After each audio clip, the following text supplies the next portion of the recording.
What is up, everybody? It's Dr. Vibe here, host and producer of the award-winning Dr. Vibe Show. I finally got that out. And I am going to say it for the first time on Black Canada Talking. I am now a two-time award winner given out by the Canadian Ethnic Media Association. So my mentor said, when you do something, show proof. So back in 2018, as I've told you many times, I received an award for innovation. There it is. And then last Wednesday evening, I received my second award given out by the Canadian Ethnic Media Association. This was for, I know you probably can't see it great, maybe a little bit better. There we go, for podcasting news. So I'm now a two-time award winner given out by the Canadian Ethnic Media Association. And once a month, I host. I'm having challenges chatting today. Maybe it's the weather or the snow outside falling in Toronto. I host conversations for dads and fathers that are co-sponsored by Dad Central, Canada's National Fatherhood Organization, and Dove Men Care. But it's a Sunday afternoon, and most Sunday afternoons we do something called Black Canada Talking. Black Canada Talking, if you haven't heard about it, you're going to hear about it now. It's a live online event that provides Black Canadians the opportunity to give their takes and POVs on stories that are of importance to them. And we always like to have new friends on Black Canada Talking and the Dr. Vibe Show. And we have another new friend who was actually introduced to me by a lady that I very much care and love. But let's have her get the platform. Donna Paris is, among many things, an educator, a counselor, a mom, and a grandmother. She's a multi-generational African Canadian, born and raised in Nova Scotia, but has called Toronto home for the past 37 years. She has recently retired from her career as a teacher with the Toronto District School Board.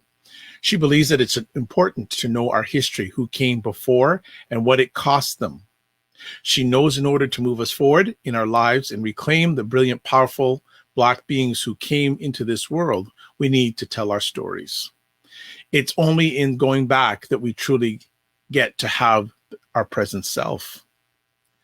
She's a collector of stories. She believes in Black history is forged by the lives, stories, and varied experiences of Black people. Her goal is to provide a platform for Black Canadians to share their rich history, a history that is often not included in the history books or in school curriculum or even in the media. She wants to hold space for Black people to share their tales of racism and discrimination, as well as the stories that demonstrate the strength and determination that help them stand strong and claim their place in Canadian history.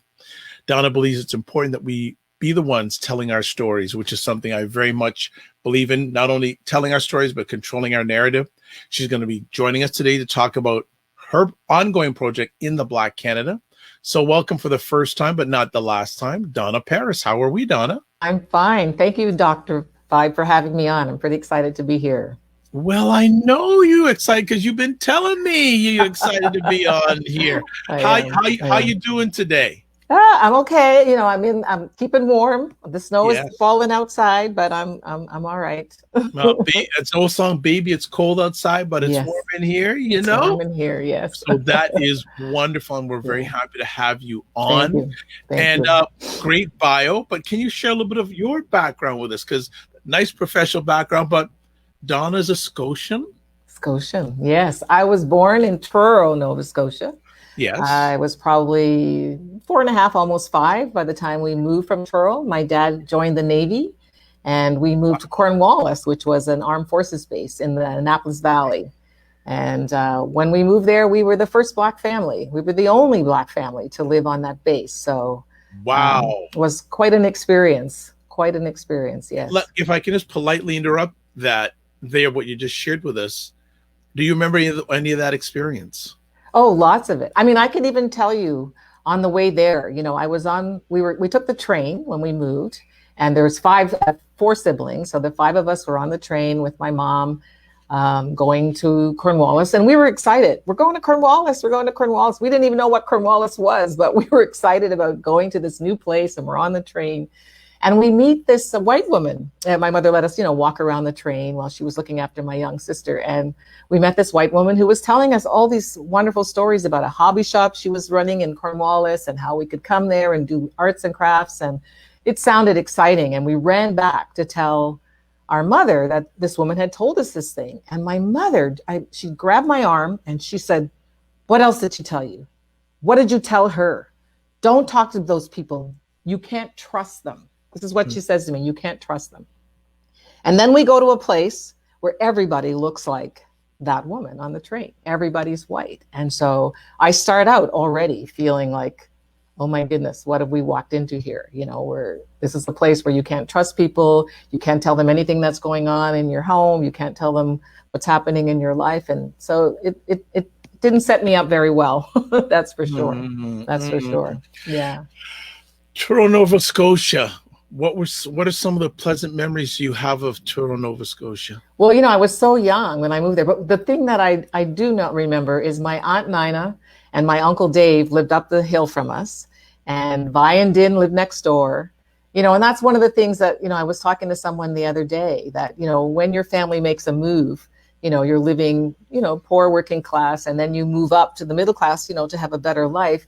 You get lots, but you lose something. And for me, what I lost was that Black community, you know, Nina and Dave being right up the hill, you know, all my cousins around me. So that was a big loss for me, you know, and I remember being there with them, going to Aunt Nina's. Aunt Nina used to cook a chicken and a roast pork together in the same pot. And it was like, oh, so delicious. And she would make lemon meringue pie from scratch. So, you know, she was a cook. Aunt Nina was a cook. So I really, yeah, I do remember that. I remember my mother doing laundry with the washer board. And then I remember when we got the wringer washer for the first time, you know, that was a big deal. I remember my brother got his arm caught in the wringer washer. So, yeah. Wow. Well, we've got some of your fan club that's chimed in already. We have a lady named Sylvia Paris.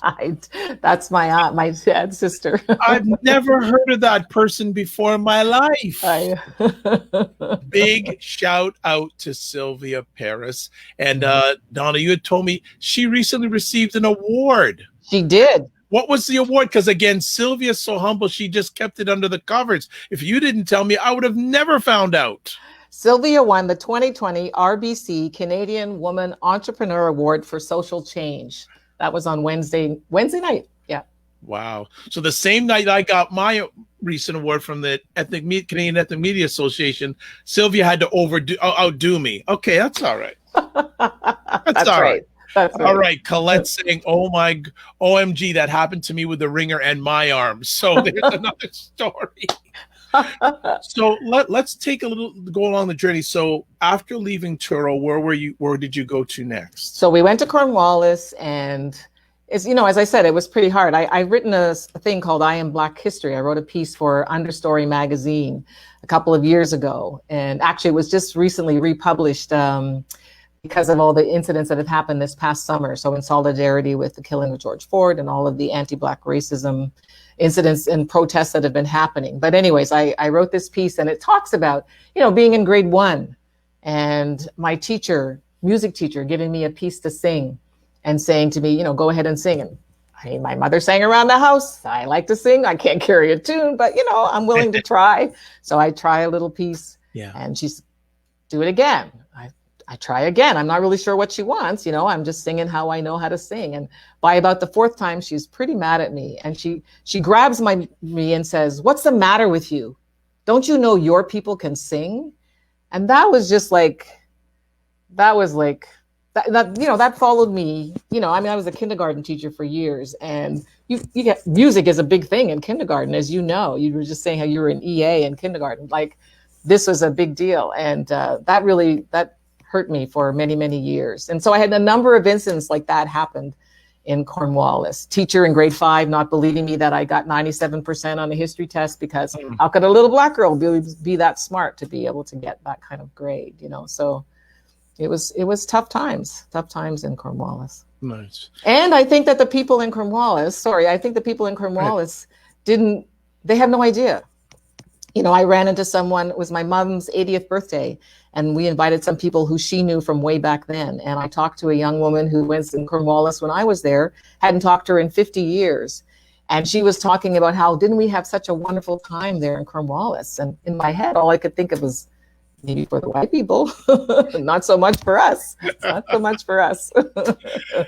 And where did you transition to after Cornwallis? From Cornwallis, well, we left Cornwallis, went to Wallace Heights, which is in Dartmouth, Nova Scotia, then back to Cornwallis, back to Wallace Heights again, and then I moved to Halifax to go to Dalhousie for university. I went to high school in Halifax, in Dartmouth High, and then I went to Dalhousie University. What was the university experience like? Well, it was interesting. You know, it's funny you asked me that, because growing up how I did, I felt pretty disconnected to Black people.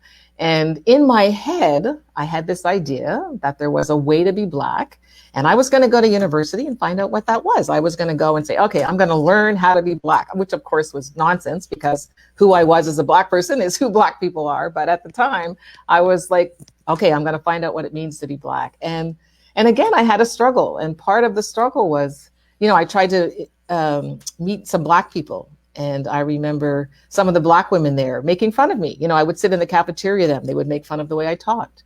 They would make fun of the way I dressed. How they say, oh, you eat like a white girl. That was one of the comments they would make to me. So I struggled with even trying to connect with Black people, and have often felt not Black enough or not really Black, you know, all of those things that lots of Black people, I think, across this country, well, and the people I've been talking to and interviewing lately have been telling me that they can share some of those same thoughts and feelings. So how did you handle that identity challenge? It was tough. It was very tough. You know, it was, I mean, I think I just kept trying to meet people who were Black, trying to learn about Black culture, about Black people, about, you know, I think this is part of why I'm doing what I do. I've been looking for stories. I've been looking to hear what have people been going through? What has it been like? And so, I joined a counseling community that I'm very much a part of, a peer counseling community. And we do a lot of work on looking at past hurts from racism, from not just racism, but sexism, you know, all of the ways that we get hurt, all the oppression issues. And so through that, I've been able to do lots of work and heal myself from that, and come to a sense of, hey, who I am as a Black person is exactly who Black people are. And I am completely Black, you know, who I might like country music, doesn't make me not a Black person. You know, I like to go skiing, or whatever it is, the things that I like to do, that's what Black people do as far as I'm concerned. So, yeah. Okay. So next part of the journey, what was up next for you? So I left Halifax and moved to Toronto. Why did you choose Toronto? Because it's interesting that I had a gentleman on last week, Wayne Harris, said for people of color, Toronto is the best city in Canada for opportunity. Was that part of the reason coming to Toronto? Sure. I mean, part of it was that there was an opportunity in Nova Scotia. And so I came to Toronto. I had family here. My father had, you know, Sylvia is my aunt, and this first family, her brothers and sisters, and one of them was my dad. There's quite a few of them, and some of them lived here in Toronto. So I already had family. And so that made it an easier transition. I stayed with family when I first got here. And so it's, you know, it's a big place, but, you know, I had people that I could count on and I could rely on. And there seemed like there was opportunity here, lots of opportunity here. How did you get into the area of education? Oh, well, actually, no, there's a little hiccup before we got into the world of education. So you shared this with me before we went live. I want people to hear this live. All right, so I am a licensed general machinist by trade. How did that happen?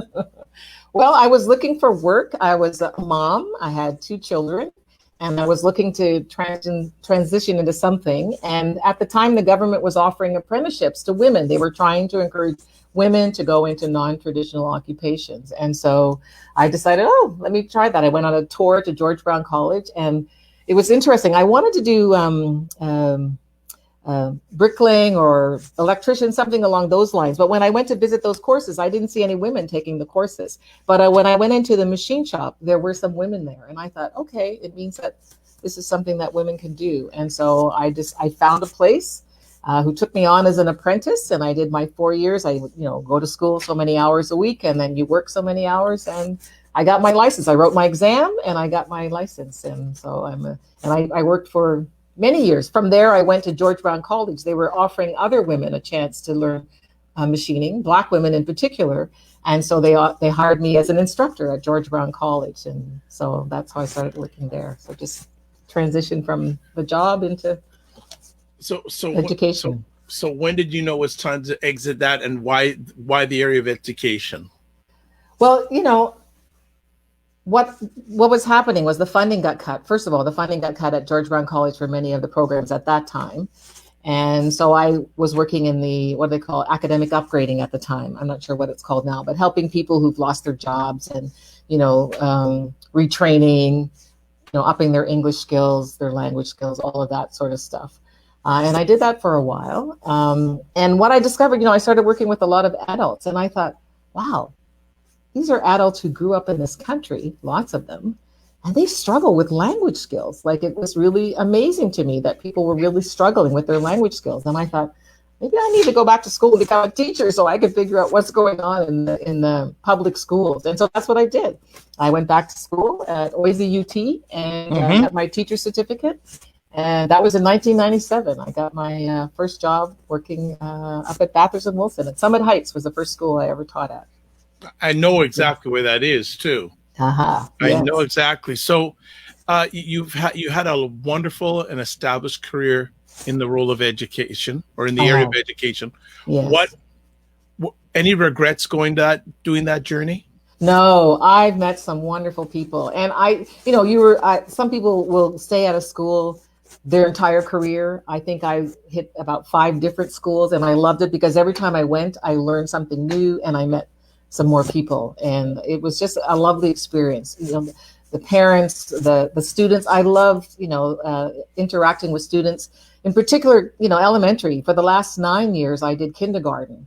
One of the things I love is that I got to work with another person. I got to work with an early childhood educator. Shout out to Manji. Hey, we worked so well together. We were together for 9 years. I thank my principal for putting us together.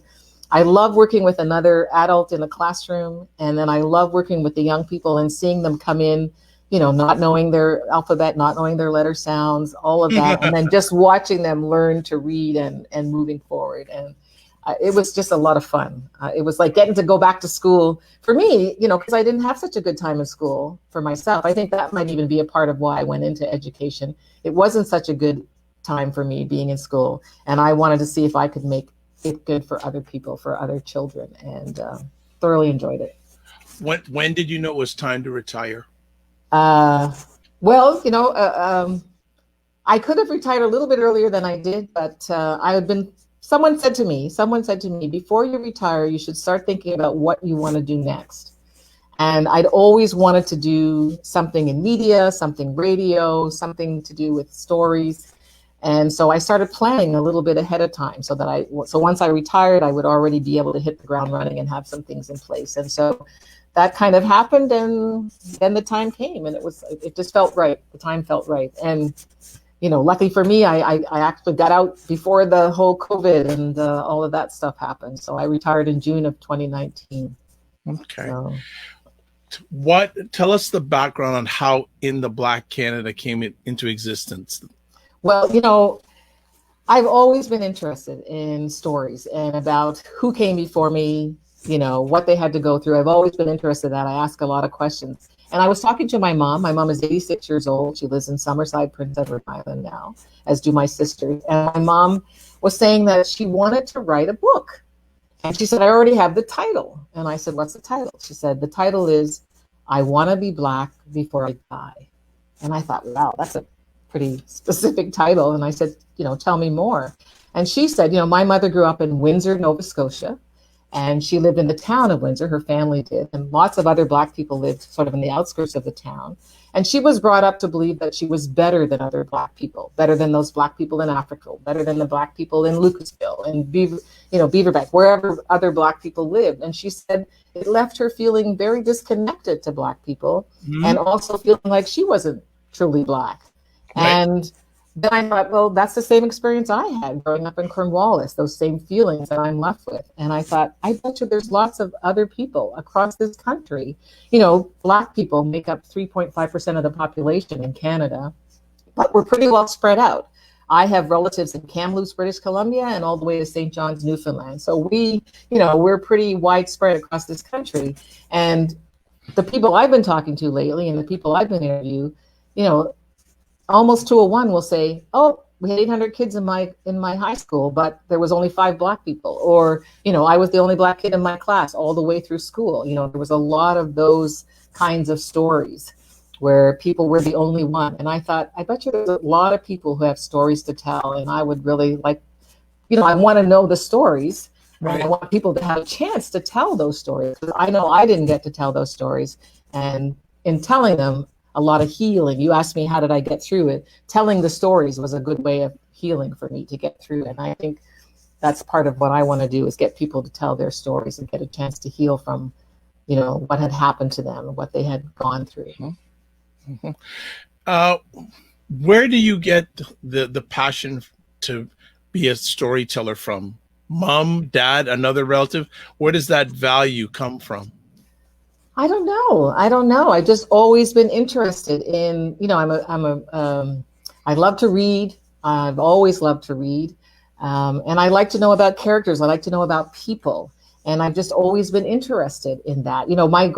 I would give anything to be able to sit down with my grandmother who's, died back in the 60s, or my great grandfather, or any of those, and just listen to them. I've just always been interested in, what do people have to say? What was it like? I'm always imagining what it could have been like, what life was like for them. And I've just always had a passion to do that. And there's something, I don't know what it is. People tell me I have a way of making people feel comfortable, and people are willing to sit with me and tell their stories. And I love that they trust me enough to be able to share those with me. And I can just see what a difference it makes for them to be able to tell the stories. Well, I just hope that you have enough note paper to take down all these stories, because I know you've got a big, ambitious goal to cover as many as possible. So definitely yes. Looking forward to that. Who was the first person feature? Actually, you know what? You came up with the idea. From the coming up with the idea till it became a reality, how much period of time was that? Well, first of all, I didn't know how to go about doing any of this stuff. So there was a parent. I had a student in my class, and Gerald, and his mom. I knew she was doing something in media. So I went to her and I said, listen, I want to do a project. I'm working on something, and it seems to me you're doing something in media, and would you like to be involved in it? And she brought in her friends. So this is Nina Anning and Sonia Godding Tugabo, who we worked together and said, okay, let's start a collective. Let's see if we can do something about collecting stories. And so we got together, we came up with a name, In the Black Canada. And the reason we picked the name In the Black Canada, because, if you look up the word Black in the dictionary, it's a lot of negative definitions for the word Black. But when you're doing your accounts, when you're in the Black, things are good. So we said, okay, let's call ourselves In the Black, and then Canada, of course, because we're in Canada. So we came up with this name, we came up with the collective, and then we just went with it. We gathered a group of people one weekend. We interviewed a bunch of people, mostly from Toronto. We called that the web series, which is on the YouTube channel. You can see those stories. And then we were asked by Kenneth Montague, who does a Position as Desired show. He did a show a while ago. He's part of he owns the Wedge collection. And he was remounting his show in Windsor. And he asked us to come to Windsor and interview people who lived in Windsor and find out what their lives were like growing up in Windsor. And so we did that. It was a very successful show. And it was so successful, actually, that the Art Gallery of Windsor bought our video for their permanent collection. So it is part of the permanent collection of the Art Gallery of Windsor. And it's actually showing right now. So if people have to be, I don't know, actually, maybe the museums aren't open right now because of COVID, but it is, I think they were going to be showing it for about 3 years running, and it's going to be it is part of their permanent collection. So that's kind of where we got started. We did that.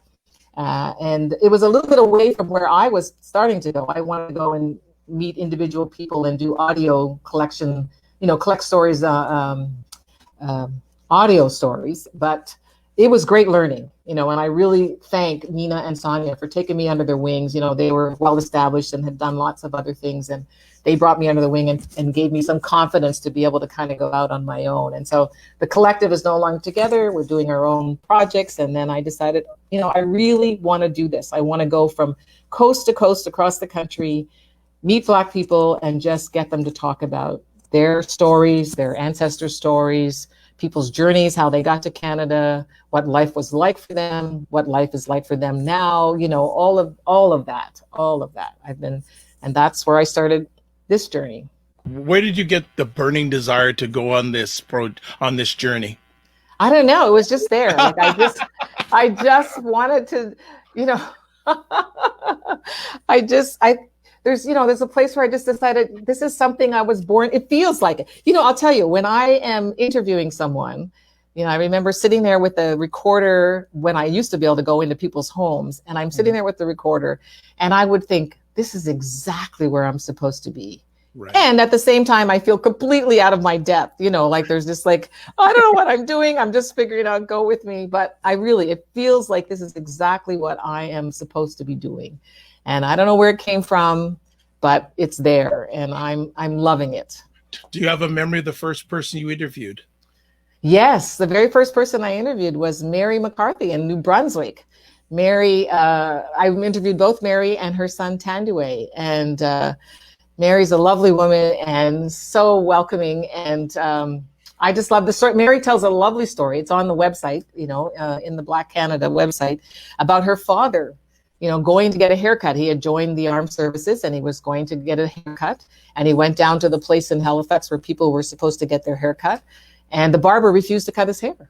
He said, no, I'm not going to cut your hair, because he was Black. And he went back to tell his commanding officer. And the commanding officer said, oh no, that's not going to happen. And he marched him down. And he told the barber, you're going to cut this man's hair or you will be getting no more work from the armed services. Okay. So her father got his hair cut, you know, but yeah, it was lovely. Mary was my first interview. And it was just, and I knew right then, as soon as I just felt relaxed. And when Mary started talking, I thought, okay, it wasn't just in my head. You know, I have all kinds of stories. My mother has all kinds of stories, my family. Other people have lots of stories, and they're stories that people want to tell and are ready to tell. So, right. So Nicole is saying, love this, I can so identify. Felice is saying, so proud of you and your project. Wonderful. Very sweet. Why has it taken, in your opinion, so long, and we still got a long way to go, to get our stories out there? Well, we're not we're not often in the positions to make the decisions about what stories get told. You know, who's deciding what curriculum is going to be taught in the schools? We're often not in those positions making those kinds of decisions. And frankly, I think people think that we don't have any stories to tell. People aren't knocking on the door saying, what's your life been like, you know? And so it's been taking a long time. And the other piece also, though, is that it's hard sometimes for people to tell the stories. I mean, there's a lot of emotion wrapped up in the stories and the heart. You know, I was talking to a man, Gordon Shadrach, who's an amazing artist, and you can check out his website. It's amazing, amazing work that he does. But he was talking about growing up in Brampton, Ontario, and about how stressful it was to be always held to a higher standard and having to always make the good choices and always having to be bigger than something, you know, greater than something that was bigger than him, you know, had to, you know, and so it's just, it's hard, you know, it's tiring. It's been hard for people.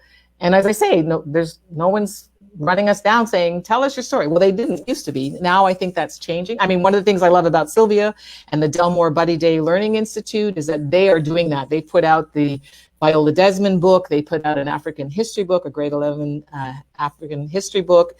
You know, so there are organizations who are doing that work, but more needs to be done.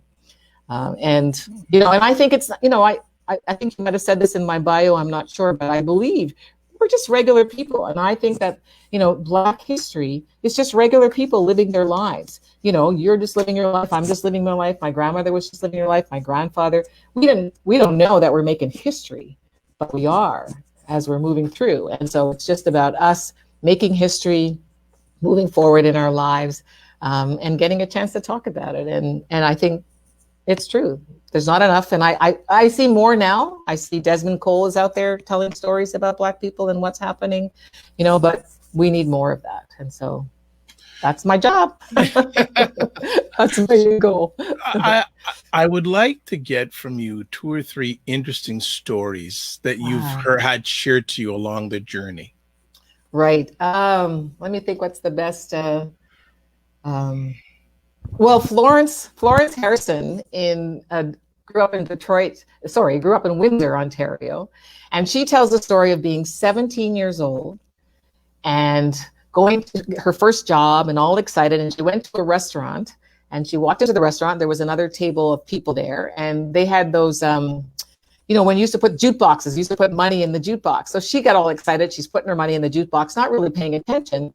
But nobody's come to take her order. So then she walks up, she notices the other people have left, and she walks up to the little counter and says, do I put my order in here, or does someone come? And they said to her, oh, no, sorry, we're closed. And she said, well, you weren't closed when I came in. And they said, oh, yeah, but we're closed. And so she kind of left, and she went home and she told her father, who got very upset, called the ombudsman, brought a case against them. And they had to go and apologize to her. And she said she was so proud because she gets this handwritten letter made out to her 17-year-old self, an apology from this restaurant, and inviting her to come back and to have, it was a pizza place, and to come back and have all the pizzas she wants. So she said she took all the kids from her church, and they all showed up and they all got free pizza. And so it was she said it was great. But she said she learned how to stand up for herself, that she learned that you didn't have to just take the things that people were doing for you, and that her parents would support her to stand up for herself. So I love that story. Can't hear you again, sorry. Do you hear at this time of your journey with this more Black Canadians and non-Black Canadians wanting to hear the stories? Yeah, I think, oh yes, for sure. I think everybody needs to hear these stories. I think Black people need to hear these stories. They need to know, first of all, that you are not alone. There was something, when we did the Windsor project, I remember I was talking to someone and saying, oh my God, here I was in Cornwallis going through what I was going through, and you were here in Windsor going through what you were going through. And it's not like, misery loves company, but there was something about that. Oh, it wasn't just me. There was something else going on here, and other people have experienced and understand what it is that I was going through. And so I think, for one thing, we need to understand that. We need to know that. We need to know that other people have gone through this, and that it wasn't you. I think Mary's son Tanduay was also interviewed, and he said, oh, it wasn't me, it was the system. Like, it kind of dawned on him after a while. He kept thinking, there's something wrong with me, all the things that were going wrong. It wasn't me, it was the system that was wrong. And so, and I think that, for sure, white people need to know. I mean, people think that there's no racism in Canada. People think that, we don't have a racist past. We have Africville. We have, besides towards Black people, we have Chinese head tax. We have the Japanese internment camps. We have the residential schools. We have denial of Blacks in sports. Herb Carnegie was a Black player, and he was not allowed to play in sports. We have Black boxers who were so great, but white boxers would not box with them. We have a long history of racism in Canada, and people don't know that. That gets glossed over. And I think those stories need to get out there for Black children to be able to be proud. My grandfather, Sylvia's father, was a member of the No. 2 Construction Battalion. Now, you might know, I don't know if you know what the No. 2 Construction Battalion is, but lots of people don't. It's the first and only all Black battalion that fought in the First World War, Go ahead, because I have a story to relate with this. Go ahead. Okay, yeah. So it was a battalion. At first, they didn't want Black people to be in the war. They didn't want a checkerboard army, is how they put it. But as time went on, they needed more people. And so my grandfather and 600 other Black men from Ontario, Nova Scotia, New Brunswick, they went and fought. They were called the Construction Battalion because they were not given guns. They were to go part of the forestry. My grandfather was a sapper. He dug ditches. They built the roads. They did the forestry. This is Black Canadian history. This is history that's not in the history. It wasn't until, I think, Calvin Ruck, Senator Ruck, wrote a book, the No. 2 Construction Battalion. I think it's Canada's a best kept military secret. And he wrote a book about it. And then finally the military stepped up and said, yeah, we should be honoring these guys. And so every year now they do a celebration. Canada Post put out a stamp. You can get a stamp. My grandfather is on the stamp. He's second from the left. If you get the stamp, you can check it out. Like, this is amazing. And I'm one person. I have some, pretty varied Black history. And I think lots of Black people have lots of history about, and we don't know about it. And we need to be knowing about this. We need to be telling these stories and putting them out. So what did I say before we came online? It's like a family reunion. It's like they're like Sylvia's saying we should build a club built around listening to these stories and talking for healing and stream. I agree, Sylvia. If you want to discuss offline, I'm all up for it. Great. And Darcy Paris, loving hearing your story, Aunt Donna. That's my nephew, my sister's son. Yes, thanks, Darcy. Nice, very very nice. Have you ever received pushback along the journey in doing this? Not so far. Good. Not so far. I just get lots of, people keep, I wrote this piece called I Am Black History, as I was saying, and I talked about, it started out talking about my great-great-grandfather and my grandfather and my father and me, and it was, our experience of racism in Canada.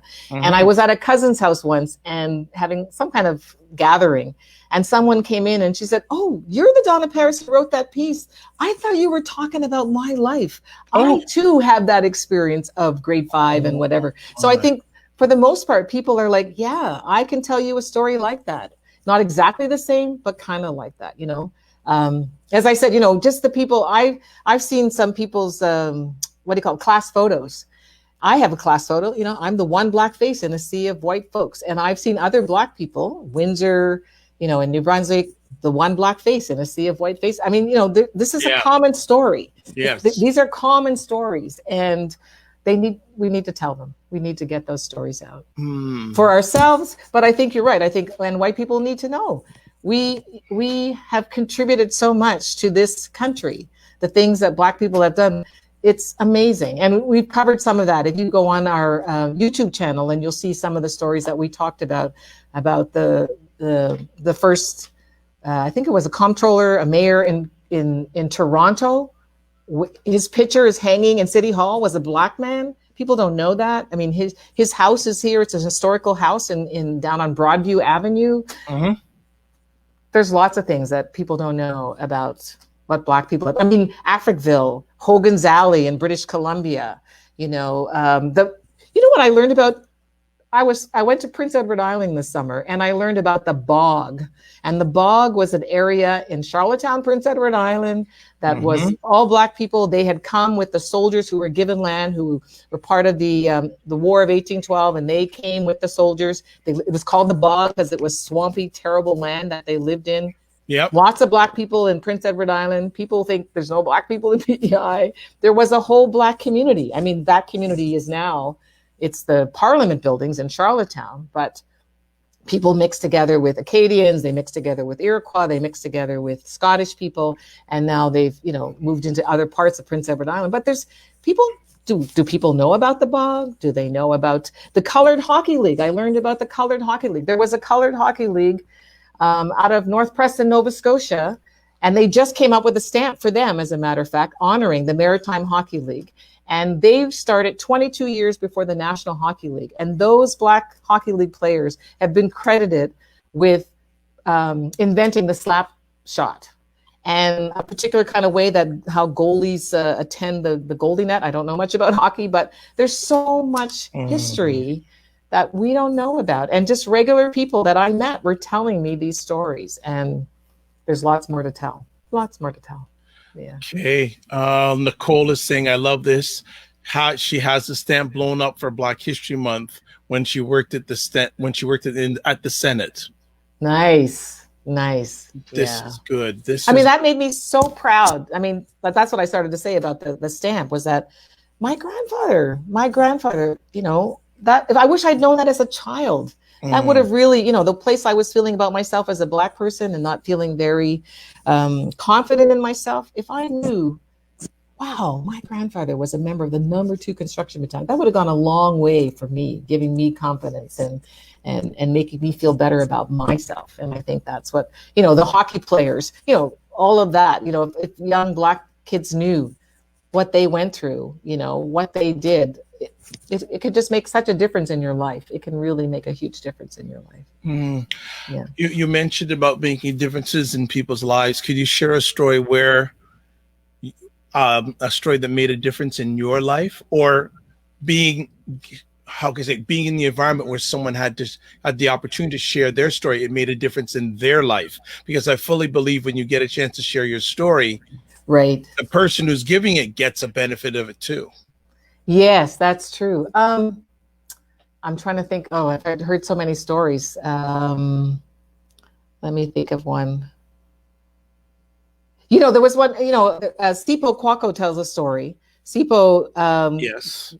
Tells a story about taking, about, where he lived. He lived on Bloor Street, Bloor and College Street, I think he said. Yeah, well, just around where my dad used to teach. Yeah, and they were like the only Black family around there. And I think he said Ken Jeffers started a group with young Black people playing basketball, and him talking about what that was like, the kind of first time he got to go and hang out with a whole bunch of young Black people, getting a chance to play basketball.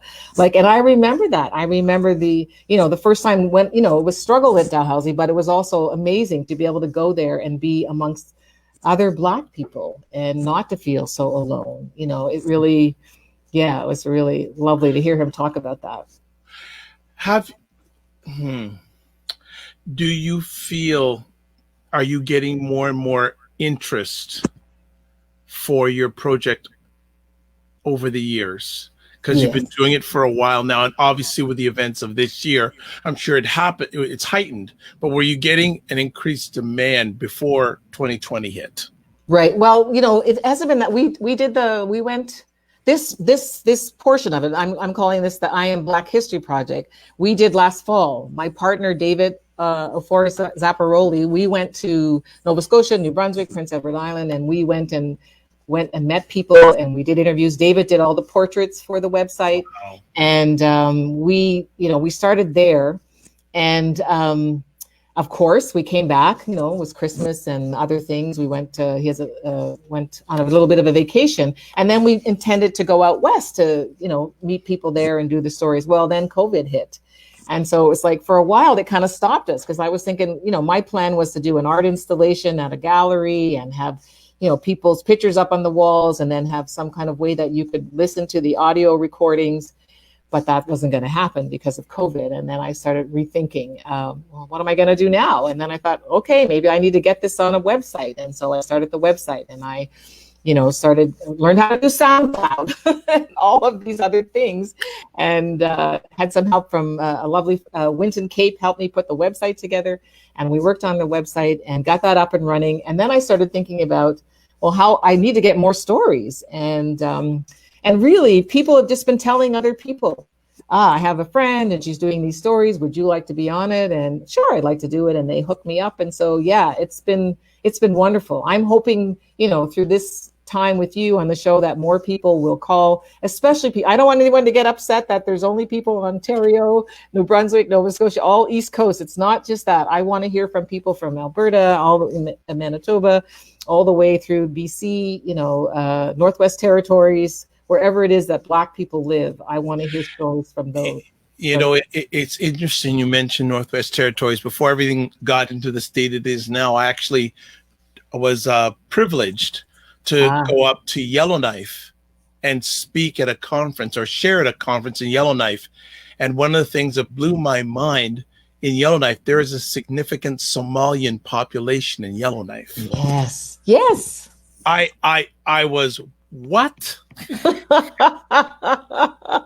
That's what I'm talking about. There are Black people all over this country. Yes. And people don't know what it is they had to go through to be able to get there and stay there, and what life is like for them. And that's the stories that I want us to know about and to hear about and to Yeah, share. yeah. I'm in Yeah. a cab. It's minus 47 degrees Celsius. And I have a Somalian cab driver going, "What the heck are you doing here?" He says, That's right. I've been here for 20 years ago. "You are crazy. It's too cold." And he said, I asked him, what are you doing? He says, "I can get work here, no problem." Yeah. Yeah. That's it. When we're a resilient people. We Yes. go where we have to go. We do what we have to do, right? To survive. We can't just sit down and say, well, I can't find anything. I guess I'll just whatever. No, we keep moving forward. We keep, I don't know, you can say whatever you want about Black people, but we are a pretty strong people, I would say. And we have figured out a way. I think I was talking to a man, Chad Lucas, the other day, who grew up in Lucasville. And he was saying how we find a way where there is no way. Black people find a way where there is no way. True. I know our time is beginning to wind down, so I'm going to remind you there were some people you wanted to shout out. Yes, there were some people for sure. First of all, I want to thank the Canadian Council for the Arts for the grant that I got this past summer and the very generous donation I got from my friend Felice Markowitz. Thank you so much. To Nina and Sonia that I mentioned before, who got me started within the Black Canada Collective. To my gals, Kemi and Denise, and to Roy Cousins and my team, Curtis. Folks, you know who you are. You've supported me from the beginning. Roy's always saying, just go, Paris, go. I'm going, Roy. I'm going. I'm trying. and last but not least, to my my love and my partner, David Oforio Zapparoli, who traveled with me. As I said, he did the portraits for the I Am Black History Project. He's always happy to come along with me to make my visions and my dreams come true. And so I big up to him. Thank him so much for all this support. And to Kashaila and to Ali, who are helping me with the podcast. Thanks. Lots of people have supported me along the way. I feel very fortunate, very fortunate. What would your life be if you weren't doing this? Oh, I was thinking about that the other day, and I thought, because, sometimes it's like, it's a lot. Like, I am so busy sometimes, and I think, I'm retired. I should be just sitting back on the sofa reading a book or relaxing. And then I thought, I wouldn't like that. I would not like that. I mean, you talk about my Aunt Sylvia, her brother teases. He says, I don't know who moves more, that you and Sylvia, you're always on the go. And it's true. I always want to be on the go. I always have some kind of project. I'm thinking about, I want to write a children's book, and I've got some ideas for some things I want to do there. But I think this is what, I really believe this is what I'm supposed to be doing, that I am the person who was put here for this reason, to go and find out these stories and, really make a difference in the lives of Black Canadians and all Canadians, because they all need to know these stories. What keeps you going? I don't know, just my inner, I love doing it. I really do. The other day I was saying to a friend, I wake up in the morning and I can't wait to get out of bed and get started on doing the things that I want to do. Just the joy of it. Like, I'm retired, and so it's on my time. Right. And I've done my time doing lots of other stuff, and so it's my time to do what I want to do. These are things that I've wanted to do for a very long time. And I just feel joyful doing it, and it really gives me a lot. I have this picture of myself. It can almost make me cry just thinking about this little Black girl sitting on a step in Cornwallis, really not happy about my life, not thinking life was going to be much of anything. And I would love to go back to that little girl and tell her, you know what, your life is going to be bigger than you ever could have imagined. And, I just wish I could talk to her and tell her that. And I am loving my life. It is, a friend said to me something about, Donna Paris, your life is calling you. And I said to a friend, I guess I've answered the call. And yes, that's it. I've answered the call of my life. I haven't missed my life. I'm right here living it, and I'm loving it. And I want, and also the joy that I've got from healing, from telling my story. I want that for other people. I want the relief that I feel. I want to see that on the faces of other people. I want to know the stories. I want to hear the history, but I also want to see the healing happen for people. What do you mean the healing? Well, when you get to tell your story, the more I talk about the things, it takes the sting out of them. The more I share them, and people say to me, "Wow, that must have been really hard," or they'll say, "Hey, I can tell you, I went through something like that." What I was saying earlier about not feeling alone. Yeah. There's a real healing in being able to talk Mm-hmm. and tell the stories of the things that you went through. But you survived. I mean, obviously I survived. I'm here, right? Whatever happened to me, I guess it's all good because it made me who I am today. I mean, I wouldn't wish some of the things on people, but it has made me who I am today. And so give me your big dream with this. What would be your big dream? Oh, Your big bodacious dream for this. I would like to have someone from Nunavut, a Black person, call me from Nunavut and say, I got a story to tell. And, I'd love to be able to have them tell their story and put that up. I want to have an installation in an art gallery. I want to have Black people's pictures all over the place. I want to have stations where people can come in and see what we've done, but then also tell their own story. This is the plan. I want this to be a national project. Okay. And I want people to be using these stories in schools. I want teachers to be saying, hey, I can tell you about Lucasville. I have a guy here who talked about his ancestor was one of the co-founders of the town of Lucasville.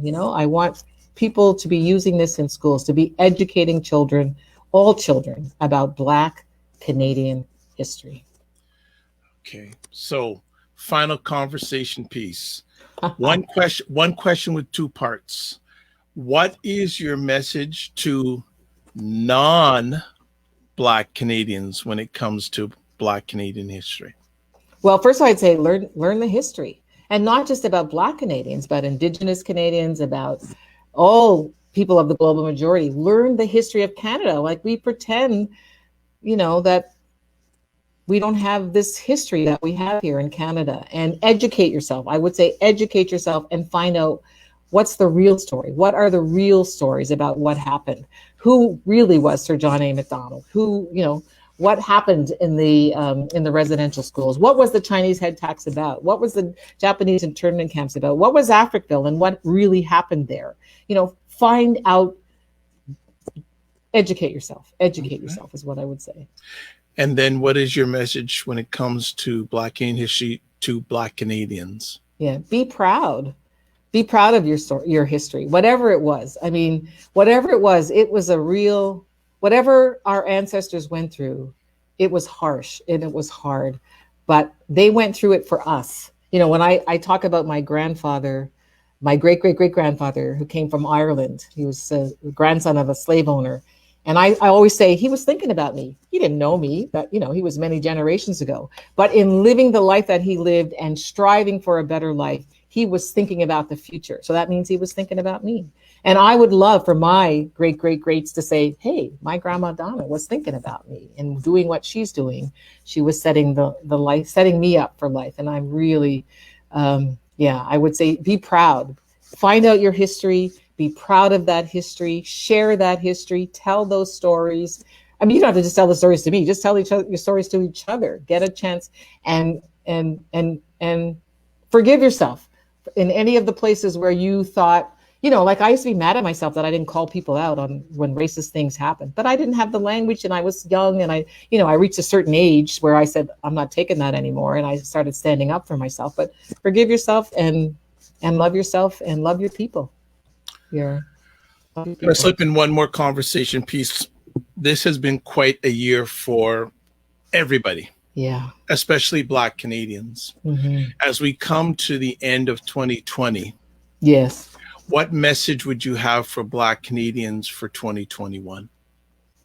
Well, I think we're at a very good place right now. I think that, I don't want to be overly optimistic, but I think given the events of what have happened this past summer and the awareness that more people have, I mean, you could not, I don't know where you'd be if you didn't see what was happening this past summer. And I think COVID is part of that people were home, got forced to look and see some things that they might not normally have seen.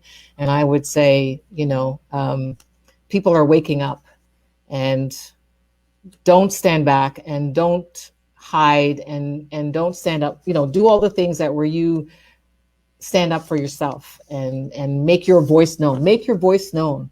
You know, our motto is our voices, our stories. Make your voice known. Tell your story. Get that out. You know, don't let people make you feel or make you think that you're less than anything, because we are a great people, and own that. Own your stories, own your people.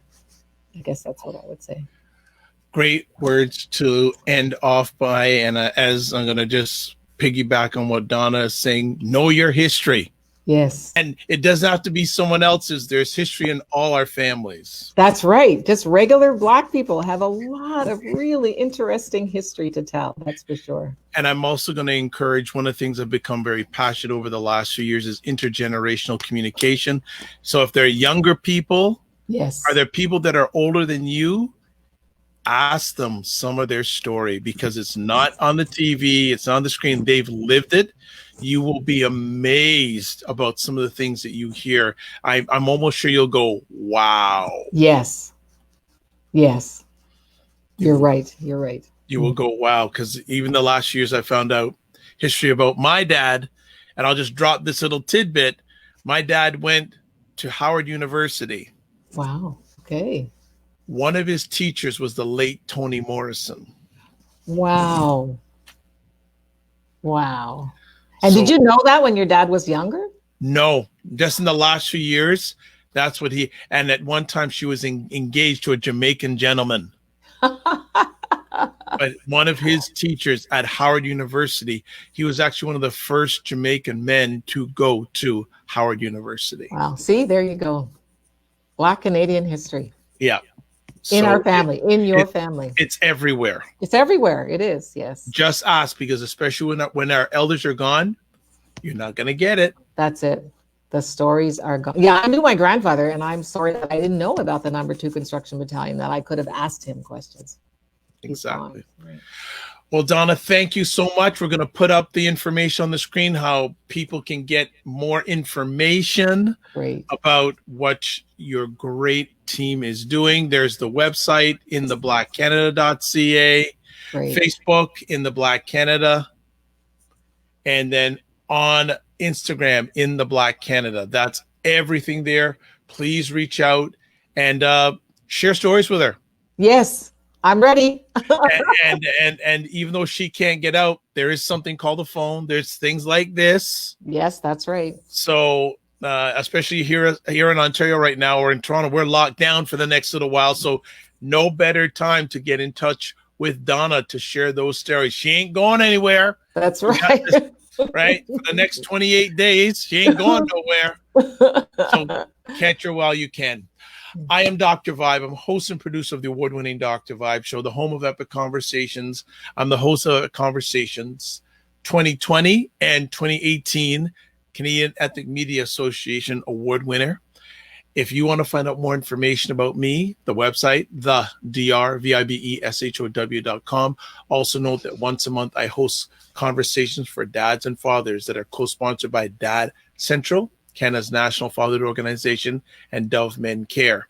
I'd like to thank everyone who chimed in today live that I know of: David, Sylvia, Comedy Chick, Nicole, Darcy. I think the half the Paris clan was on this for some strange reason. Aline, Colette, Felice, thank you so much for making the conversation epic. As always, I end off with my signature when I end off a conversation. Live your life as a dream. If you can dream it, you can make it. Sometimes you have to get small to get stronger. Block assumptions, then aim bigger, aim better, aim higher, aim wider. And also remember to give yourself grace, and thanks to BIA Media for the epic production. God bless, peace be well, keep the faith, and walk good. See you next week on Black Canada Talking. Last Sunday of the month, we'll have Elle, Warren, and Cesar. Last Sunday of the month, Black Canadian Lens Plano. Goodbye, everybody.